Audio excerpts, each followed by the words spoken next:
Europe Midi. Il est 13h05 sur Europe 1. Place au débat d'Europe Midi avec vos invités Maxime et toutes vos questions et réactions dès maintenant sur Twitter avec le hashtag E1Midi ou au 39 21 50 centimes la minute. Et voici le débat du jour. Comment intervenir dans les cités? Y a-t-il des zones de non-droit en France? Question que nous posons après l'agression de 4 policiers juste à côté du quartier de la Grande Borne dans l'Essonne ce week-end. Pour débattre avec nous en studio, Mathieu Zagrodzki, bonjour. Bonjour. Vous êtes chercheur au Centre d'études sociologiques sur le droit et les institutions pénales. Vous êtes également chargé de cours à Sciences Po et spécialiste des questions de sécurité. Face à vous, Nicolas Comte, bonjour. Bonjour. Vous êtes secrétaire général adjoint du syndicat Unité SGP Police. Merci à tous les deux d'être là avec nous en direct pour débattre. Une question avant de démarrer ce débat, Nicolas Comte. Quelles nouvelles avez-vous de vos collègues agressés ce week-end? Alors il y en a 2 qui sont toujours à l'hôpital. Une jeune femme qui a des blessures assez sérieuses, notamment des brûlures sérieuses, et un jeune collègue adjoint de sécurité de 28 ans qui est dans un état stable mais qui a toujours son pronostic vital engagé. Il est victime de brûlures extrêmement importantes. Pour rentrer dans le vif du sujet, Nicolas Comte, est-ce que vous diriez qu'il y a des zones de non-droit en France? Il y a des zones en France dans lesquelles le droit ne s'applique pas comme ailleurs. C'est-à-dire qu'il y a des zones en France où mes collègues ne peuvent pas exercer leur mission aussi librement qu'ils le pourraient en bas dans la rue qui passe devant Europe 1. Il y a des endroits où lorsqu'on veut exercer des missions de police, il faut être en nombre, il faut être très équipé et il faut faire extrêmement attention parce que c'est particulièrement dangereux. Il y a des endroits où vous pouvez pas verbaliser pour le non-port d'un casque comme vous pourriez le faire dans le centre-ville de Paris, Lyon ou Marseille. Ça veut dire que dans ces endroits-là, il y a une sous-présence policière. Il y a une sous-présence policière par rapport à la situation du terrain. Ce sont souvent des endroits dans lesquels il y a une très forte économie clandestine, économie souterraine, liée la plupart du temps au trafic de drogue, et la présence policière, elle dérange ce business. Et bien, les caïds en face sont des hommes d'affaires qui ont envie de gagner beaucoup d'argent et qui vont vouloir faire en sorte de faire échouer la police et d'expulser la police à l'extérieur de ce territoire, et la plupart du temps, ils le font par la violence. Mathieu Zagrodzki, vous le chercheur, est-ce que vous les avez ciblés ces zones-là en France où, comme le dit Nicolas Comte, le droit ne s'applique pas comme partout? Déjà, le concept de zone de non-droit n'est pas un concept officiel. Il faut savoir que c'est une appellation un peu politique et médiatique. Je dis pas ça de façon péjorative, mais c'est pas un concept qui est, je dirais, sociologiquement identifié. En fait, il provient d'un recoupement de 3 sources. Les politiques prioritaires de la ville, il y a environ 200 quartiers en France qui sont ciblés par les politiques de la ville sur des critères socio-économiques. Les zones d'éducation prioritaires, donc sur des critères qui eux sont d'éducation. Et les zones de sécurité prioritaire, il y en a environ 80 en France, qui elles sont classées comme telles selon des critères qui sont relatifs à la délinquance et puis justement à d'éventuelles tensions entre la police et la population. Et quand on recoupe les 3...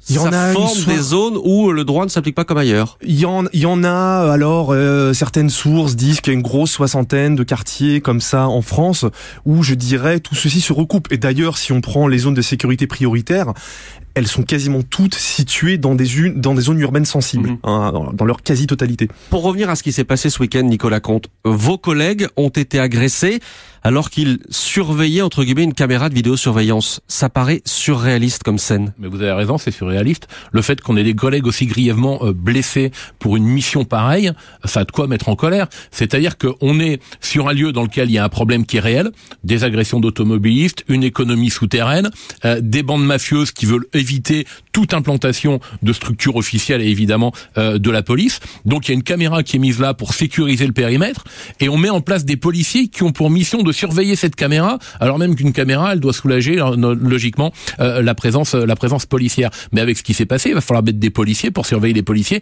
qui surveillent la caméra. Donc c'est une mission qui n'a aucun sens. Nos collègues sont blessés très grièvement au cours de cette mission, et on a des individus qui ont planifié ce qui est aujourd'hui pour nous une tentative d'assassinat, c'est-à-dire un homicide avec préméditation, qui ont eu une organisation presque militaire, faut pas exagérer les termes, mais en tout cas qui ont planifié tout ça, qui sont venus en bande organisée, qui ont confectionné des engins incendiaires et qui ont tout fait pour faire brûler des policiers à l'intérieur de leur véhicule. Pour vous, c'est une tentative d'assassinat? Pour nous, c'est une tentative d'assassinat, puisque l'assassinat, c'est un homicide avec préméditation, et il y avait préméditation dans la tentative d'homicide de mes collègues. Pour vous, Mathieu Zagrodzki, on est effectivement devant des bandes organisées?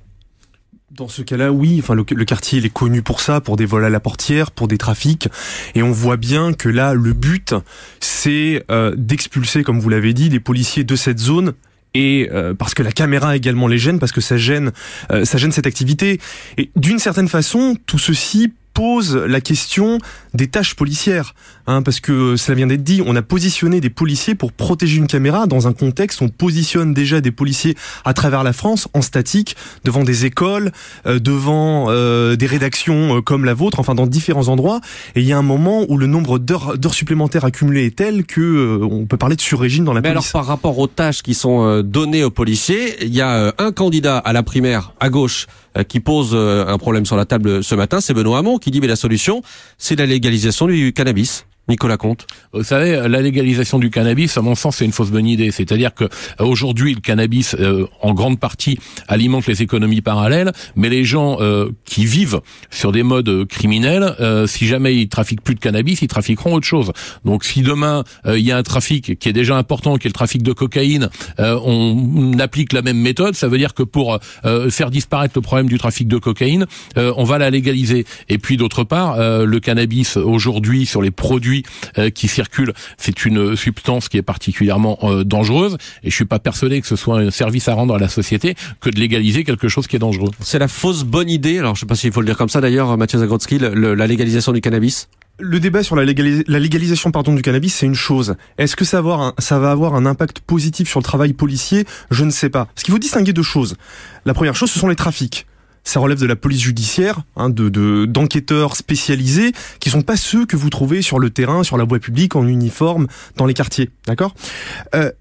Aujourd'hui, de facto, dans les grandes villes françaises, la police n'interpelle plus pour des petites quantités de cannabis. Si vous êtes contrôlé aujourd'hui dans la rue avec une petite quantité qui est uniquement pour votre usage personnel, pour votre consommation, les policiers laissent tomber, ils vous ramènent même plus au poste, et s'ils le font, tout ce qu'il y aura, c'est un rappel à la loi. Donc de toute façon, c'est une activité qui, de facto, dans les grandes villes, a été abandonnée par la police. D'accord, mais il y a un autre sujet, alors je ne sais pas si la légalisation du cannabis viendra comme ça dans la campagne présidentielle, mais il y a un autre sujet qui monte depuis l'agression de ce week-end, c'est le sujet des effectifs policiers.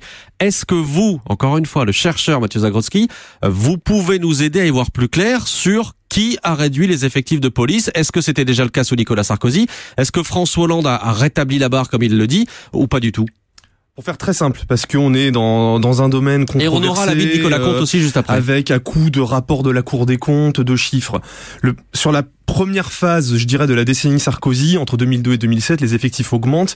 Ils redescendent à partir de 2007 sous le coup de ce qui s'appelle la révision générale des politiques publiques. Donc, quand il devient président de la République. Quand il devient président de la République. Et depuis 2012, on a réamorcé des recrutements, mais qui dans un premier temps, corrigez-moi si je me trompe, ont surtout consisté dans le recrutement d'adjoints de sécurité qui sont... Alors, je dis pas des sous-policiers au sens péjoratif du terme, c'est pas ça, mais des gens qui ont une formation beaucoup plus courte et donc des qualifications et des pouvoirs juridiques bien inférieurs. Vous manquez de policiers, Nicolas Comte? Oui, on manque de policiers parce que le plus grand nombre de recrutements récents de policiers s'est lancé dans le cadre du plan antiterroriste annoncé en 2015, et on ne verra les fruits de ces recrutements que à partir de l'année prochaine. Il y a le temps du concours, il y a le temps de la formation, donc les effectifs ne sont pas sur le terrain. Et puis ensuite, il y a la répartition de ces effectifs. Alors oui, ils ont été supprimés à partir de 2008 quand Nicolas Sarkozy était président de la République. Il nous a expliqué pourquoi à l'époque, c'était pour des raisons économiques. Nous n'étions pas d'accord, mais il a signé un accord d'ailleurs là-dessus avec le syndicat Alliance qui était favorable à ça. Mais aujourd'hui, la problématique qu'on peut rencontrer, notamment sur le département de l'Essonne, c'est un déficit chronique d'effectifs dans les commissariats de police. Et puis il y a un deuxième problème, c'est qu'avec la menace terroriste,